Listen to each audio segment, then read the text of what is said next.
Hello, my loves. Welcome back to the It Girl Mindset. Today we have a very special guest. Jordan Flynn is a life transformation coach and somatic practitioner who helps ambitious, high-achieving women break free from burnout and reconnect with the version of themselves they've lost along the way. Jordan and I have so much in common, and I know she's going to resonate with so many of you. As high-achieving, ambitious women, it can be really challenging to navigate burnout because it looks a lot different than what burnout looks like for most people. We think we're bedridden, right? We're not showing up, we're staying in bed all day. But for high achievers, it really looks like we're up and at 'em. We're living our normal life, but something on the inside feels disconnected and wrong. And we feel unhappy, but we don't know why. We feel like we should be happy because we have, XYZ. So we really dig deep into what burnout really looks like day to day, how high achieving women can really start to begin to connect with their authentic self and their authentic truth, how to really start to build trust with yourself, to figure out what you truly want and who you're really meant to be. I know you guys are going to love this conversation, so let's get into it. Welcome to the It Girl Mindset, where I help you step into the next level version of yourself by mastering your mindset, manifesting your deepest desires, and connecting deeply with your body. It's about becoming the most authentic, radiant, unapologetic, and unbothered version of yourself. Together, we're going to chat about how to unlock your true potential and create a life that feels as good as it looks. If you're ready to become the healthiest, hottest, and most abundant version of yourself, you're in the perfect place. Let's get into it. Jordan, welcome back to the It Girl Mindset. I'm so excited to have you back on today. Thank you so much, Ashley, for having me back. Oh my gosh, I just love chatting with you. I know, same. I'm like, even on the last episode, I'm like, we could have gone on for 2 hours. So I'm glad to have you back for part 2. And I know you've had some changes and exciting additions in your world. So I'm really excited to dive into that with you today. I really wanted to talk about burnout specifically because I think it's so common, not only in entrepreneurship, right? But with so many people in their careers. And I know you talk so much about that. So I'd love to really just know what burnout actually looks like. Because I feel like it's kind of like a buzzword where people talk about burnout, but like, what does that actually look like? And how do we begin to get out of that cycle of kind of like all on and then burning ourselves out? What are some tactical tips? I think what's important to tell your audience is a lot of people think that burnout is just exhaustion and it's just from overworking and overextending ourselves. And yes, it is. But burnout, in my opinion, is really from being disconnected from ourselves. And that's why a lot of times we feel like we have lost our spark, right? Because essentially we are abandoning ourselves and we're out of alignment with who we truly are. And eventually that catches up with ourselves, right? But when we look at the nervous system and what burnout essentially is, I usually speak to a high functioning burnout. So that is before we go into like a full burnout collapse, right? Where we are numb, we can't get out of bed, we have no motivation. That is typically what I think a lot of people think about when it comes to burnout, right? But there's also high functioning burnout, right? Where you're still getting up and you're going to your day-to-day responsibilities and your work, right? And then you're coming home and you're crashing and you're wondering why you feel anxious and your mind won't turn off, and you're ending your day on your couch and you're, scrolling on your phone and watching a TV show, and you're just kind of feeling uninspired and essentially burned out, right? So that is more of the high functioning burnout that I speak to. And essentially what's happening here is we're in survival mode, right? Our nervous system gets stuck in the sympathetic nervous system, right? Which is fight or flight mode. And when we are exposed to prolonged periods of stress without allowing our bodies to shift back into a parasympathetic, a regulated state in order to replenish our energy, right? Our bodies stay stuck in the sympathetic nervous system, which eventually our bodies are working in overdrive and overtime, trying to keep up. And that is when that pace becomes unsustainable. So yeah, I think there's a lot of different components that we can dive into here, but eventually when we stay in these long periods of overextending ourselves and not listening to our bodies and pushing past ourselves and just pushing through it and just being like, hey, it's just a busy season. Eventually it's, we have chronic fatigue, right? We have digestive issues.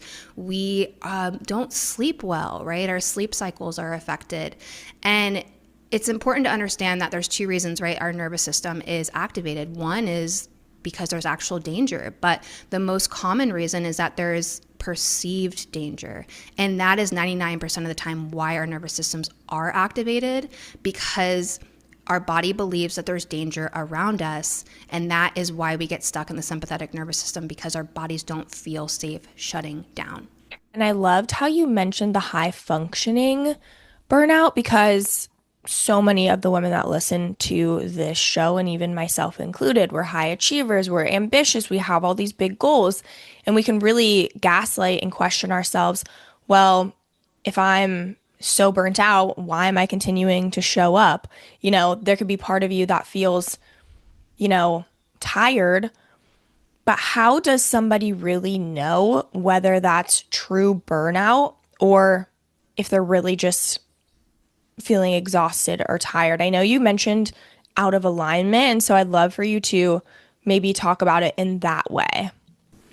Yeah, sure. So this is essentially what happened to me, and it was years. So I come from the corporate background. So I spent almost a decade climbing the corporate ladder and doing everything that looked good on a piece of paper, right? And I was chasing a version of success that ultimately didn't really satisfy me, didn't fully fulfill me. And I always felt like there was something deeper and more meaningful out there for me, but I didn't trust myself. I was like, well, this is what I'm supposed to be doing, right? And I think this is really common with a lot of women. Like, we shame ourselves into believing that we're supposed to do these things, right? To please other people and to live our lives for other people. And I got caught in that for a while because I was so afraid. I'm like, well, I want to, I have all these ideas, right? And I even tried some of them, but they never stuck with me. I, again, just did not trust myself. And I was so afraid to fail and do something different and take that risk that I kept living this life that ultimately looked really great. Like, I was successful. I was making, a really big salary. I was getting promotions and getting awards and leading teams. And I was doing all the things, but I truly felt like I had to almost escape my life. Like, once a year, every year, I would go on like a solo yoga retreat, and I was just looking for deeper meaning in my life.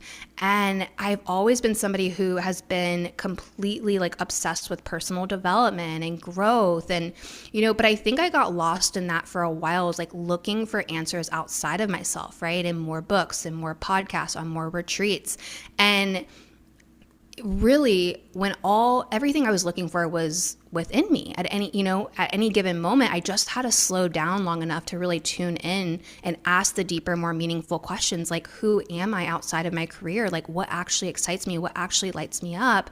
And what do I really want to do with my life? What do I want my life to look like? And I would put things together on vision boards every single year. And and I had these goals. I've always been somebody very, very ambitious and never wanted to settle for complacency. And I just feel like I was living this life that I was on a hamster wheel, and it felt like I could never arrive. I was always chasing a moving target. And I come from a sales background. And if you're familiar with sales, that's really much how we're kind of programmed to operate. It's like, you never really slow down to actually notice how far you've come, right? You're always on to the next. And so I was always chasing the next thing and, more money, right? More success, the next promotion, right? Never really being content and being present in my life. So I think that is also how that high functioning burnout can look like, is it just feels like you're just chasing things outside of yourself and you're never really fully arriving and fully present in your life. How scary that is, though, right? You have this vision in your brain pretty much your whole life, right? It's like, okay, the right way to do things is to go through school, go to a good college, graduate from college, get a good job. And you kind of don't think you have another option for your whole life. And then one day you're like, wait, I'm actually meant for more and I'm searching for more. I know you've talked a lot about your story, but I'm very curious, just so other women who maybe are in the same position as you, what was that turning point or that one moment that you were like, I need to make a change, right? Because again, just like you spent most of your life building the idea of what you thought success was. And then you get there and you realize, wow, I'm actually very unhappy and this is not fulfilling to me. So, what was that turning point for you? And how did you know that you were meant to move on to something else? It's such a tough topic because if you are there right now, like I resonate so much because it's not an easy thing, right? Like there's so much fear involved with like, taking the road that's less traveled, right? There's a lot of fear, there's a lot of imposter syndrome, and it doesn't really make logical sense at the time, right? So I think to answer this question, for me, there were so many signs, but I kept ignoring them and I kept continuing because I was like, well, this is what I know, and this is what I'm good at, and this is what I'm supposed to be doing. So there were stories that I was telling myself for a really long time that, no, this is the path, like to make a lot of money and be successful and be fulfilled. And I think I kept gaslighting myself to Yeah. essentially believe, right, that that is the right way for me instead of really listening to myself and trusting myself. So, as a manager, I went through layoffs, and that was the hardest thing that I ever went through. I had to let my team know that they no longer had jobs, and that really shook me and changed something on a very deep level, right? And then the company ended up actually hiring me back, but I had to do a pivot in my career. So they didn't have another management opportunity. I actually had to go back out into the field and do a sales role, right? So it felt like I was moving backwards. And in a way, like that should have been the sign, like, hey, like it's time to go do something different. But I was like, no, I'm just going to keep going down this path and maybe there'll be another manager position. So again, you can see how I just continued to do something even though it didn't truly light me up, right? I didn't fully trust myself. So I continued down this path, and lesson learned, because lo and behold, I experienced the most miserable job I've ever been in. For 6 months, it was absolute just chaos, and I was so unhappy, and I was trying so hard to hit my sales numbers, and no matter what I did, everything just would go wrong. And it just didn't make any sense. I was like, why am I failing? Like I'm doing everything I can. The numbers are not matching the effort. So I got caught in, again, this hamster wheel. And then that was really my sign. I was like, okay, like this is not working, right? I just kind of prolonged my suffering. And Yeah. I finally was like, you know what? It's time to do something different. So that is really what led me to burnout, ironically, right? Was just continuing to push past myself and overworking myself because I got caught up in these proving loops, right? Proving my worth and trying to, do a good job and trying to be successful and, working myself around the clock and on weekends and never turning my phone off and really rarely taking a vacation. For what? For what, right? To eventually just burn myself out and finally realize that, hey, I have to take a step back. So I ended up taking a 2-month sabbatical. I gave myself 2 months to take a breather. I had no plan to do anything else, but just to like feel healthy again in my body, because my nervous system was on overdrive. My cortisol levels were so high. Like I just truly felt so unhealthy. So I gave myself 2 months. And during those 2 months, I finally started to pick myself back up again. And I started to, feel better because I started diving into some of the tools that I learned, right?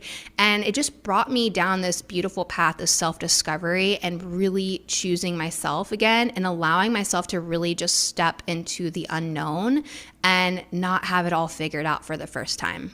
I find it so interesting that the universe sends you signals. And at first, they're quiet. And then after you begin to ignore them for too long, they just get so insanely loud to where you don't really have another option but to surrender and be like, okay, I'll listen to what you have to say. I'll trust this, right? And I think there's something powerful in sometimes you have to learn the hard way in that sense, right? But I'm curious how now over time, now that you lean more into self-trust and trusting your intuition. How do you trust those nudges and maybe those intuitive pings or whatever it is that you like to call them? How do you trust yourself enough to follow through and listen on those pings now, that rather than, when you had to wait for so long where the universe was screaming at you to listen? Hello, my loves. A quick break because I want to tell you about something really special I'm opening up for a few of you. If you've been feeling like you know all of the habits and healthy meals to reach your dream body, but you can't get yourself to actually follow through, or maybe you continue to set body goals, but you keep slipping back into the same self-sabotaging cycles over and over again, then this is for you. I'm so excited to announce that I'm now offering single mind rewire sessions. Inside these sessions, I'll guide you through my signature subconscious reprogramming method for your body journey. It clears the internal patterns that keep you stuck so you can finally show up and stay consistent with your goals. This is a single one-to-one session designed to create a deep shift in one powerful sitting. In our session, we'll get crystal clear on your body goals, get to the root of what's holding you back, rewire those beliefs and patterns, and then build a custom 3-month aligned action plan based on your specific goals, emotions, and blocks. This is so you can walk away knowing not just what to do, but actually feeling capable and confident to do it. You'll also get a mind rewiring recording so you can continue letting go of beliefs that are keeping you stuck anytime you need. No more emotional eating on stressful days, no more outsourcing your body to diets or rules that don't actually work for you, no more copying influencer workout plans hoping that this one's going to change everything, and no more all or nothing days, starting over on Monday or spiraling when you step on the scale. This is where you begin your journey to truly trusting your body and working with it and not against it. I'm only opening up a few spots each month so I can go deep with each one of you. If you're ready to finally show up as a version of you who has her dream body, this is your moment. You can now book your mind rewire session through the link in the show notes. I can't wait to work with you. Okay, back to the episode. Self-trust is definitely not something that's built overnight. It's built in, rebuilding the relationship with ourselves and, saying, hey, I'm going to do this thing, and then honoring that thing, right? And keeping those promises to ourselves. So, when I went on this journey and really started rebuilding the relationship with myself, like I started speaking to myself a lot more kindly. I started, becoming my own best friend and my own biggest cheerleader. And, when I said I was going to do something, I really took that really seriously and I followed through because, again, I think it was this idea of like no longer attaching my worth to what I did for work and really embodying my worth and just who I am and who I was becoming. So by really leaning into that, I started rebuilding self-trust. And now it's really different because back then I was so much in my head where I was so caught up in the stories that I was telling myself, where I was just limiting myself, right? And it was more like scarcity and lack mindset. And now I'm so much more in my body where, when something comes up and it doesn't feel right, like my body has a pretty powerful response where it's like, no. And sometimes it doesn't make logical sense. Even sometimes I'll have that conversation right with my mind where I'm like, well, no, I think this is what I want to do. And my body's like, no, don't do it. So, it's like when you start over-explaining yourself, your body knows exactly. It's like, okay, cutting that off immediately. Exactly, which is so wild. So it's a totally different way of living than I've lived the majority of my life. But again, it's been relearning the language of my body and my nervous system and not living in my head and my stories and trying to make sense of things or trying to focus on the how and then focusing more on like the what and the why and what feels good. And it's totally different way of living. It's a totally different way. And what's interesting about it is, there is more feminine energy involved, right? It is more softness. It is more trust. It is more flow. And what's really crazy about this is when we focus on our energy and we really take care of our mind and our body and how we feel and how we show up and how we prioritize ourselves and that foundation, right, of who we truly are, things start to magnetize to us. We don't have to go and force things, right? Yes, you have to take inspired action and you have to show up and you have to do the things. Like, it's not going to just land in your lap. That's not what I'm saying at all. But when you show up and you move from this place of full self-trust and self-belief, and you know that everything is unfolding for you and it's already written and it's already yours, right? Because you believe that you are worthy of it, things and people and opportunities and experiences, they just flow to you effortlessly at the right time. And that is true trust, right? That's trust in yourself, and that's trust in God, the universe, your angels, whatever resonates. Using our body to make decisions is really challenging at first, if I'm going to be honest, because for so much of our life, we've been taught the shoulds, right? We should do this because of this. We should go into this career because of this. We should be doing this because X, Y, Z, the list goes on and on. And so it can be really challenging when we're supposed to just completely stop that and listen to ourselves. And even for me, for a really long time, I didn't know who I was. From the outside looking in, it probably looked like, oh, she's got her shit together. She knows what she's doing, because I went from, college to getting a corporate job to auditioning for pro dance teams to being on the pro dance teams to starting my business. And I bet from the outside looking in, it looked like, oh, Ashley has her shit together. But on the inside, had no trust with myself. I was building this life because I thought it looked good from the outside rather than how it actually felt on the inside. I was a professional dancer because baby Ashy, that's what she wanted to do, right? And I don't regret that in any way, shape, or form. It was an amazing experience for me, but how it felt when I was in it was so different than what I imagined it to be. So for the women who feel very disconnected from who they are and therefore have no idea maybe who they really are or what they want out of this life, what are some tactical steps or tips that they can take to really begin to learn who they are and then in turn start to build that trust with themselves and the direction of their life? I can relate to you so much, Ashley, and I think that's so common for so many women. It's like we just get caught kind of doing these things that we think are going to feel really good, right? And then we kind of arrive and we're like, why didn't this just feel as good as I thought it would, right? And naturally, it's like, I think that's important to note too, that like our brain is programmed that way, right? It's kind of like that new car smell, or like we want that new car and then we get the new car and all of a sudden, after 2 weeks, we get used to it, right? That's our nervous system getting used to it too. So I think it's important to also just note that. But I love that you mentioned that. So a couple things here. If you're feeling disconnected, from yourself, like how do we really start connecting with who you truly are, right? Underneath the roles and the achievements and the pressure. I love this question. So I think first and foremost, one of the things is to start like asking yourself those questions, like what actually excites me? Like what do I want my life to look like? And I think it's helpful to even look at some of the people that you follow on Instagram, right? Use that as a compass. Jealousy and envy are a beautiful way to get some clarity, right? So I think even looking and exploring, not in a comparison trap kind of way, right? We don't want to compare ourselves and feel less than, but if there's somebody who has something that you want, take that as a sign that that is actually what's meant for you, right?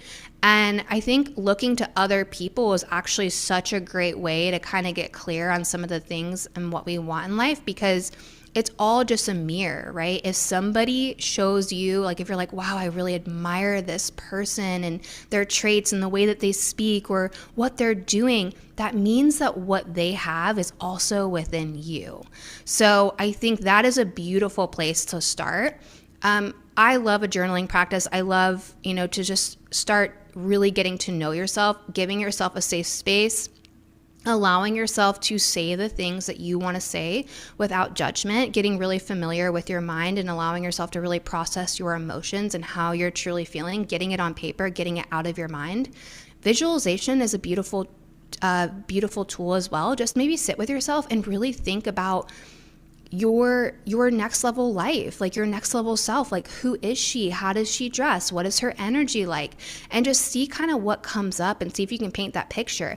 But I think it's important to note that, what you want is, it's not really like, it's not more money. It's not another, the house or the dream car. It's a feeling. So I would start also getting really clear on the emotions that you want behind those things. Like, when I have this house, when I have this dream car, when I make X amount of money, when I live this lifestyle, how is it going to make me feel? And I would allow myself to really focus on those emotions and focus on the visualization and really painting that picture in my mind, and then getting, inspired to take one small aligned step towards that dream, towards that, next level version of you. I love thinking about it from an emotional perspective, because what makes humans different is our level of consciousness and how we get to feel all of these emotions, right? And we're not taught how to feel these emotions at all growing up. It's usually stop being too much, or stop crying, or suppress all of your emotions, whether it is the happy, excited people that are too annoying, or the sad people or the downers that need to, stop being so negative, right? There's no winning with how we should or shouldn't feel emotionally. And so I love that you touched on, it's not actually about the thing, the car, the house, right? It's how you want to feel. And I love talking about how, instead of necessarily focusing on, okay, how am I going to get this next car or this next house? I think that's so great, but it's like, how can I feel more freedom? How can I feel more confidence? How can I feel more obsessed with my life, right? Rather than focusing on the tangible things that will all come. But I think especially if you don't feel like you're in a place where you just want to quit your job and start over, whatever it may be, how can you feel those emotions more in your day to day? And also, following your joy is so powerful. That was something that I genuinely forgot, that joy was a part of being human, For so long, even when I first got into this business, this entrepreneurship world, I was like, I have to lock myself to this desk and I just have to work, work, work, work, work. And that worked for a while and I saw amazing success. But then I realized I was so unhappy and I didn't know why. And then I drove my business into the ground and I had to essentially rebuild. But yeah, really focusing on the emotion, I think, can be so powerful, because it's a lot easier to think about, okay, how can I feel a bit more free, rather than how am I going to become a millionaire and buy my next car? You know what I mean? Even kind of going back to what you said about feeling like you have to prove your worth by achievements. I fell into that trap for so long. Honestly, probably until the last year, I've really started to rebuild a relationship with myself that isn't trying to prove my worth to other people. It's all about going in and trusting yourself.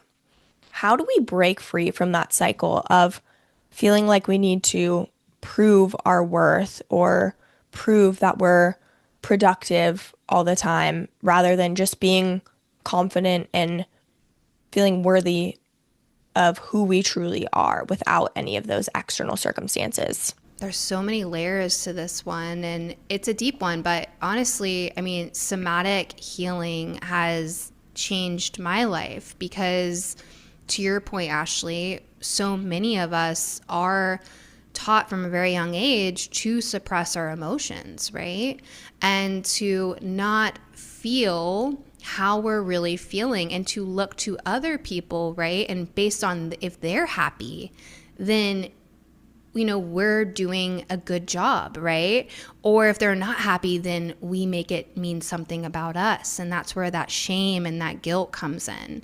So somatic healing has really changed my life, and just being able to start processing my emotions and being able to really be familiar with my stress cycles, right? And it's like, oh, okay, this is kind of why I'm activated right now. So again, it just goes back to knowing ourselves and that self-discovery and really understanding our patterns and kind of the deepest like wounds and those triggers, because the more that we know ourselves and the more that we know like the shadow side of ourselves, right? Those parts of ourselves that we really hide from the world and that we shame and, we don't always allow other people to really see. The more that we can really lean into those sides of ourselves and say, hey, like I'm meeting you with compassion, and I hear you, and I validate you, and I love you, and I'm proud of you. The more that those parts of ourselves can actually integrate, and we can feel a more sense of wholeness, right? So I think there's a lot of pieces to this, but it's meeting ourselves with much more compassion and much more awareness and really understanding the language of our nervous system and our body. And, when we have those sensations, come up, that tightness in our chest, right? Or that, that feeling in our lower belly, like those butterflies, it's like, hey, like these are these nudges, like we need to start listening. And I think that's the biggest thing, especially when we talk about like burnout and disconnection and all these things, like the more that we ignore the whispers of our body, the more that our body has to yell to get our attention. So it's finding our way back to really befriending our nervous system and really understanding her language, because she truly is your best friend. Like her only job is to protect you. And if she's activated and she's triggered, right, all it is saying, hey, there is a old story here that I have data on that is actually making me feel unsafe. So the more that we can reparent ourselves and say, hey, I'm listening, I believe you, of course you're feeling this way, we're going to create more internal safety, right, with our bodies, with our nervous system. So we know that, hey, there's no perceived danger. We can actually soften. It's safe to soften. It's safe to, be alone with ourselves, because, a lot of my clients have this trouble, right? It's like we're afraid to slow down because we're afraid to actually face the things that come up, right, when we are alone. And I have a lot of clients who are like, man, well, I keep busy because I avoid feeling my anxious thoughts. I also feel like it can be kind of subconscious, though. I think about myself before I regulated my nervous system. I had no idea that I was avoiding feeling these emotions, right? I was always running around, rushing from thing to thing, trying to be as productive as possible, getting annoyed when I had to wait 5 minutes for my boyfriend, like just so much frustration and annoyance, right? And so sometimes it can be masked, like we mask our productivity, but we don't even know that. So I'm very curious, are there any other signs of, maybe a dysregulated nervous system? Or I guess, what does it actually look like day to day with a dysregulated nervous system? Because I think, again, dysregulated is kind of like a buzzword, and so is regulation and nervous system, right? But what does it actually look like day to day to be dysregulated, especially from a, high functioning level? So all dysregulation is pent up energy in the body that hasn't been able to be released and expressed, right? So when we understand our stress cycles, right, the fight, flight, freeze, like those stress responses, we can start to understand, what our body ultimately needs. But as far as like dysregulation goes, dysregulation is not bad, right? Being in survival mode, being in your fight or flight response is not a bad thing. And I'm glad that you called that out, because I think it's important to really chat about this. It's not bad. It's bad when we're stuck there and we don't feel safe to shift back into our parasympathetic, which is the rest and digest state, where our bodies can't replenish ourselves, like our energy, right? And that is not okay, because then that affects, right, how we operate on an optimal level, right? Because the autonomic nervous system touches every single organ in our body, right? There's so much that goes into this. So as far as dysregulation goes for high functioning individuals, it really is going to feel and look like not shutting down, like not being able to turn it off. So the state of your nervous system is going to determine the quality of your thoughts. So if your mind is constantly, and I say this, and our minds are naturally fear-based. So we're not set up for success here, right? We are set up for survival. We're wired for survival, and our nervous system is trying to keep us safe, right? So I think it's like 60, on average, like about 60,000 thoughts every single day. And 80% of those thoughts are negative, and 95% of them are on autopilot. Like, that's pretty freaking crazy, right? Ugh, yeah. So our nervous system, right, determines how we think, how we feel, and how we experience life every single day. So if our nervous system, our body, is stuck in survival mode, that fight or flight, the sympathetic nervous system, for long periods of time because of prolonged stress, right, or trauma, then our mind it's going to feel like, hey, you're going on a hike and somebody's going to jump out of the bushes and get you. Like that, it's like you cannot relax, right? You feel like you are constantly on edge. And that is the best way that I can explain it. And then again, it's like you think you're resting, you're sleeping in on weekends, you're sleeping more, at night, maybe you're 10 hours of sleep, but it's not good sleep. You're waking up and you're still feeling tired, and you're having a lot of anxiety and anxious thoughts, and right? It's because your body needs safety, it needs presence, it needs connection, it needs softness, it needs oxytocin, right? Which is the love hormone that the female nervous system needs, right? That's our primary regulator. And we thrive off of such a masculine society, which is the dopamine, the doing, the action, the masculine energy, when really, as females, we are cyclical beings. We need ebbs and flows. We need to look at our cycles and where we're at and pay attention to our energy levels and honor that, right? It's really challenging, though, living in a world. I even think back to the corporate world. It's like I'm so grateful that I'm an entrepreneur and I build my own schedule. I don't know how I went to a corporate job, worked 9 to 5, and then would typically every single Saturday and Sunday have dance practice and games. And I think for so many women, we just suppress it because we don't necessarily we think we don't have another option, right? And I think it's, in my opinion, not necessarily what we're doing, it's how we're doing it, right? Like, I know for me, I still get trapped in this cycle. Like, my nervous system is my biggest kryptonite. It's so challenging for me. I definitely have some other things going on with the mold in my house and everything like that. But I will say, I even get in these cycles where I'm like, no, I want to be that 5 a.m. gym goer. I'm going to get up and I'm going to go to the gym and I'm going to come home and I'm going to grind.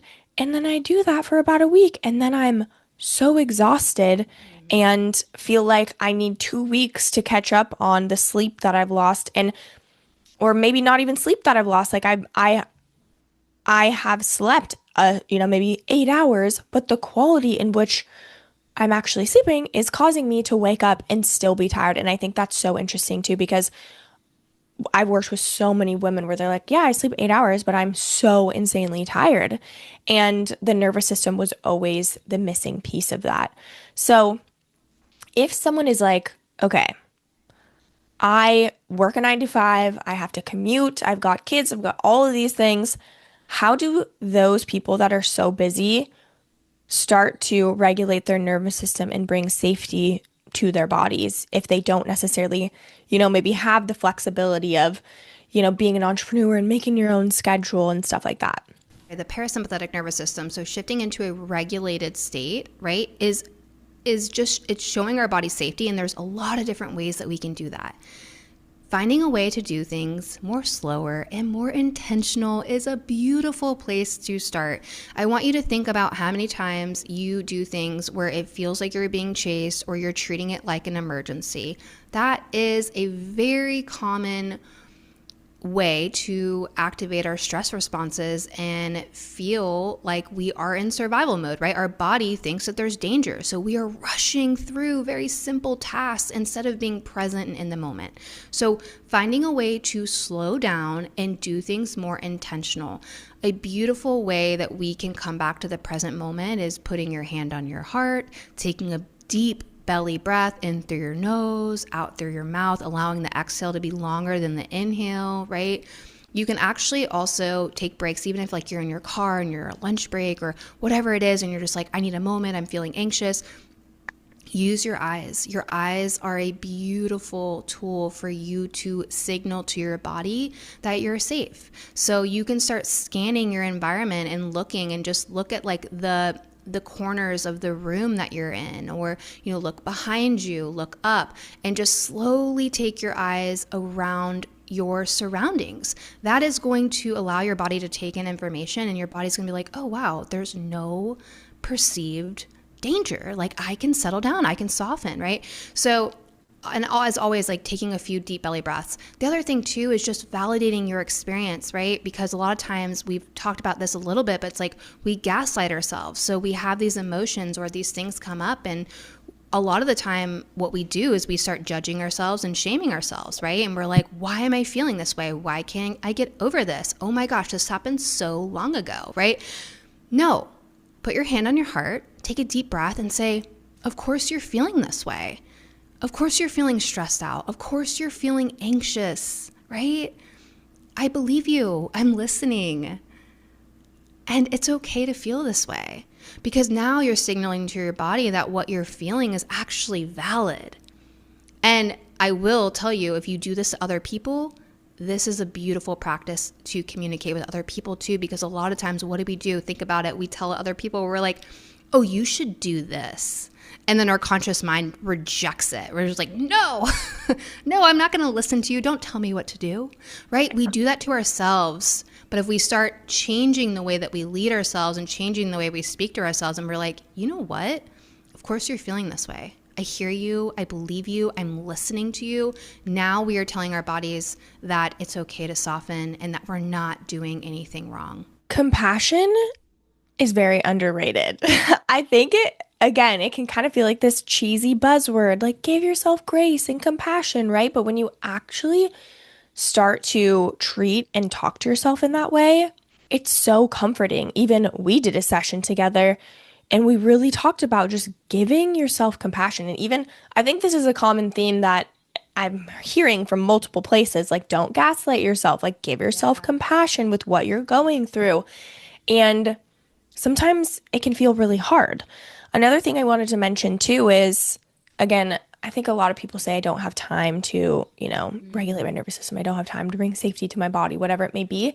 Even going to the bathroom. I bet there's so many people, they go to the bathroom and they're scrolling on their phone while they're sitting there, maybe because they want to get away from work, or if you're working in an office or something like that. Just go to the bathroom, and while you're going to the bathroom, take some deep breaths and just be present with your body. I think there's so many instances where, maybe we're sitting in a waiting room waiting for an appointment. Rather than taking your phone out to scroll, just sit and be with yourself and just be in the present moment. I truly believe a lot about regulating your nervous system is learning how to be in the present moment. And for someone who is an overthinker, I just run more anxious in general, that can be challenging, but it's so helpful to just, be in the present moment, be where my feet are right now. Something that I noticed you talk about on your social media was you said 20% of communication flows from your mind to your body, but 80% flows from your body to your mind. I just love to hear you talk a little bit more about that and how that information can help us better our lives. I resonate with so much that you said. And I think it's important. The other thing too, just to chat on that, because I love the idea of just being more present with yourself, and just this looking at your screen time, I think is so it's triggering. Get Opal. Get Opal. It's a little app that blocks your apps. It's so powerful. It has completely changed my phone habits, and it tells you how many years you will be on your phone if you do like a certain amount of hours per day. It's very terrifying. Yeah, that I feel like, again, getting really honest with ourselves and how we spend our day. Like, I love that you mentioned that, but it's so true. And allowing ourselves to be bored, right? Because that's when all like our creativity and our imagination comes back. It's like just going on a walk without your headphones or your phone. Wild concept, I know, but it's amazing. Yeah, it sparks so much creativity. That's where all the downloads happen. Okay, so I have clients who have done years of therapy, like talk therapy, which talk therapy is amazing, right? But you're mostly speaking with the mind, like the logical thinking brain, right? Unless they're doing some somatic and more like holistic work, right? But traditional talk therapy is only working with you reliving and talking through the same story over and over and over again. So yes, you might become really self-aware. You might be aware of your patterns, right? But you're still choosing the same things. And ultimately, this is because your body is actually running the show, your nervous system, right? Not your mind. So this is where that concept comes in, Ashley, that you mentioned, where our nervous system, right, is the biggest nerve in our nervous system is the vagus nerve, right? The mind is communicating to the body 20% information, but the body is communicating to the mind 80% of the information, right? The information that we take in every single day because of something called neuroception.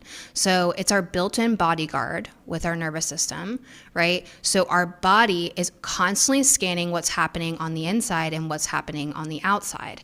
And if there's enough like similarities, right, that something happened from, let's say when we were 7 years old, that's when our body's going to throw up a red flag and be like, well, what do I have based in my, in my database, right? And it's going to be like, well, remember that time when you were 7 years old and you were bullied in school, right? Your nervous system's going to be like, activate stress response. This feels too similar on the inside and on the outside. So that is how our body is constantly signaling and communicating, right? And it's sending 80% of that information up to our mind. And then our mind starts to create those stories and, right? So it's really, really interesting, but our body is running the show. So that is why, to go back, it's just a lot of my clients, they're like, man, wow, I didn't realize that like this body work actually was the missing piece for me because my body just didn't feel safe. So I was doing all this work and all this talk therapy. And yes, I was, feeling a little bit better and making some progress. But if you're not working with your body, you're missing 80% of the transformation of your success, right? Because your body remembers the stories. That's where all your stories are stored. That's where all the patterns are stored. That's where all the sensations, and your body is going to pick up on those feelings and be like, oh, I remember this. So again, I think this is important to understand. So the thoughts are the language of the mind. The emotions are the language of the body. So how we feel, all those stories, they're all stored in our body. What's interesting too is, talk therapy, generally speaking, unless you're doing like EMDR or something like that, you're not only just talking to the mind, but you're just talking to the conscious mind, right? Yeah. Which is that 5%. Like we talked about. I love somatic therapy. I think it's been so powerful for me, especially as someone who I hate labeling myself there, but just so people understand, like overthinker, running a little bit anxious. I also am really connected to my body, so I can feel when something's off. And even before I knew what somatic therapy or somatic work really was, somatic therapy is what my mentor calls it, I had these sensations in my body, but I didn't know what to do with them. I was like, I feel something here, but I feel really uncomfortable and it's like really annoying, but I don't know what to do about it. So somatics has been really, really helpful for me. But to end off our amazing conversation, I'd just love for you to talk about the work that you do with somatic work and how you help your clients, and then talk about any of your programs or anything you have available.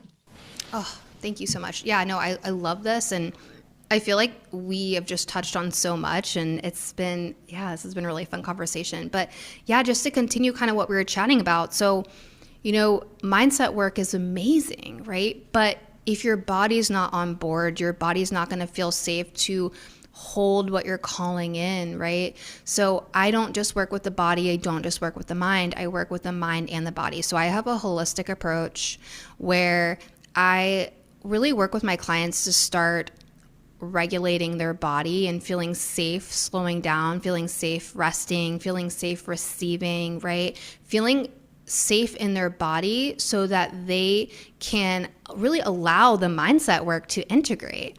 So once we start there with the body, I then move over to work with your stories, right? Helping you rewrite some of those stories that where you're limiting your own potential.